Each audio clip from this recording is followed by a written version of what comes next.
இதோ மனுஷர்களிடத்திலே தேவனுடைய வாசஸ்தலம் இருக்கிறது. அவர்களிடத்திலே அவர் வாசமாய் இருப்பார். அவர்களும் அவருடைய ஜனங்களாய் இருப்பார்கள்.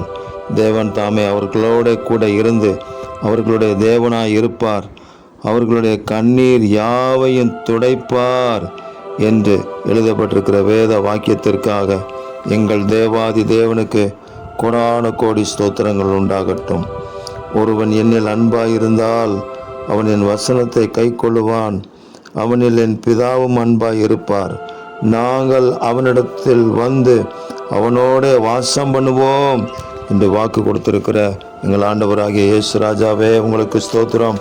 திரியேக தேவனே, நீங்கள் எங்களிடத்துல வந்து வாசம் பண்ணி எங்களை வழி நடத்துங்கன்னு சொல்லி ஜெபிக்கிறோம். முந்தினவைகள் ஒளிந்து போயின என்று சொல்லப்பட்ட வார்த்தையின்படி பழைய அனுபவங்கள், பழைய வருத்தங்கள், பழைய வாழ்க்கைகள் எல்லாம் ஒளிந்து போகட்டும். நான் சகலத்தையும் புதிதாக்குகிறேன் என்றீரே, எங்கள் வாழ்க்கை புதிதாகட்டும். உம்முடைய நாமத்தின் மகிமைக்கென்று நாங்கள் எழும்பி பிரகாசிக்க கிருபை தாருங்க.